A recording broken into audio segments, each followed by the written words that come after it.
আজকে খুবই মজার ইয়ামি একটি মাটন কারি রেসিপি তোমাদের সাথে শেয়ার করব দর্শক। এই গরমে নিশ্চয়ই সবার অনেক কষ্ট হচ্ছে, যত কষ্টই হোক পেট তো বুঝবে না, পেটকে খাবার দিতেই হবে।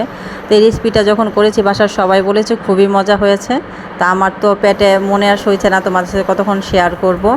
তো একটু ভিন্নভাবে আমি করেছি আজকে রেসিপিটা, না টেনে পুরো ভিডিওটি দেখার অনুরোধ রইল দর্শক। আর ডালিয়াস কিচেন মানেই ছোট ছোট রেসিপি, সহজ সহজ রেসিপি। তো আর দেরি কেন, চলো মূল রান্নায় চলে যায়। আসসালামু আলাইকুম, ডালিয়াস কিচেনে সবাইকে স্বাগত। এখানে আমি খাসির মাংস নিয়েছি 1.5 কেজি, একটু মিডিয়াম সাইজ করে আমি কেটে ধুয়ে একদম পানি জড়িয়ে নিয়েছি। তোমরা চাইলে সাইজটি একটু ছোট করতে পারো। আর একটা প্যান আমি চুলায় আগেই বসিয়ে দিয়েছি। এখানে আমি 1.5 কাপ পরিমাণ তেল দিয়েছি আর 2.5 কাপ পরিমাণ পেঁয়াজ দিয়েছি। পেঁয়াজটা আমি ভালো করে নেড়েচেড়ে ভেজে নিব, একটু ব্রাউন কালার করব পেঁয়াজটা।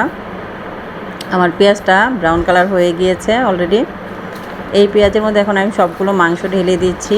অনেকে জানতে চাইবে বা জিজ্ঞেস করবে যে কোনো মশলা না দিয়ে আগে কেন মাংসটা দিয়েছি। এই জন্যই তো বলেছি একটু ভিন্নভাবে করব রান্নাটা, তো একটু ধৈর্য সহকারে দেখার অনুরোধ রইল। এখন আমি 1 টুকরো লেবুর রস মাংসের উপর দিয়ে দিচ্ছি, যেন খাসির মাংসের উপর যে একটা ব্যবসা গন্ধ থাকে সেটা যেন চলে যায়।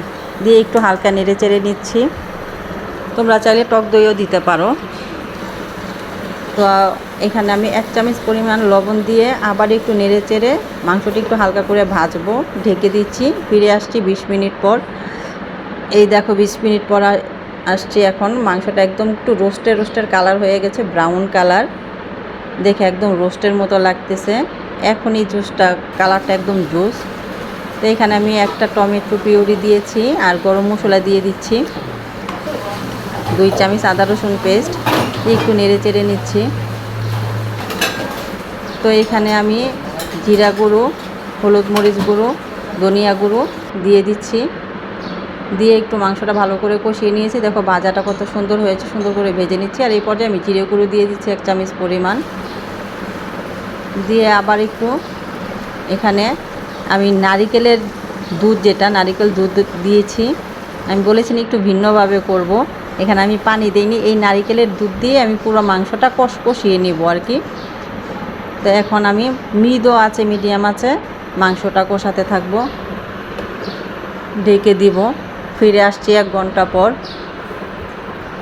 তো দেখি কি অবস্থা।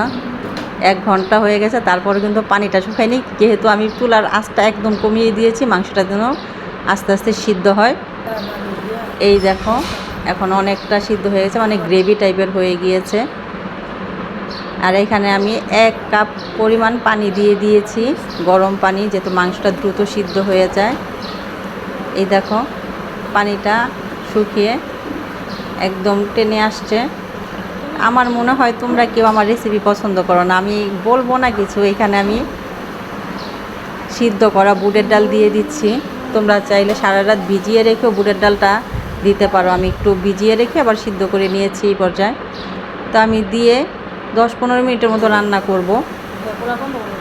তো এই রেসিপিটা কিন্তু খুবই মজার, তোমরা চাইলে বাসায় ট্রাই করতে পারো। গরমের দিন তো একটু ঝোল ঝোল খাবারই ভালো, কিন্তু তারপরও একটু মাংসের রেসিপি করেছি। আর এখানে আমি 2.5 কাপ পরিমাণ পানি দিয়েছি।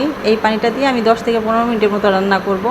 তো দর্শক আর দেরি কেন, তোমাদের যদি ভালো লাগে তো তোমরা আমার মতো এরকম মজার একটি ইউনিক রেসিপি তৈরি করতে পারো।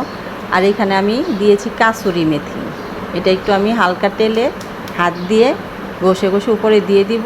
এই মশলাটা তোমরা যে কোনো সুপার শপে পেয়ে যাবে বা মনিহারি দোকানে পেয়ে যাবে। আমি ম্যাক্সিমাম তরকারিতে এইটা দিই, মশলাটা দিই। তো এখানে আমি দিয়ে 10 মিনিট অপেক্ষা করছি। ফিরে আসি 10 মিনিট পর। দিয়ে দিব কাঁচামরিচ, কাঁচামরিচটা দিয়ে আবারও ঢেকে দিব, কারণ কাঁচামরিচের ফ্লেভারটা খুব সুন্দর। এই দেখো কালারটা কত জোশ আসছে। তো তোমরা কি চাও এরকম একটা রেসিপি পেতে? কেউ কিন্তু মিস করো না, ঝটপট তোমরাও তৈরি করে ফেলো এরকম মজার ইউনিক একটা রেসিপি। আর যদি তোমাদের ভালো লাগে প্লিজ একটু লাইক কমেন্ট শেয়ার করো এবং আমার চ্যানেলের সাথেই থেকে আজকে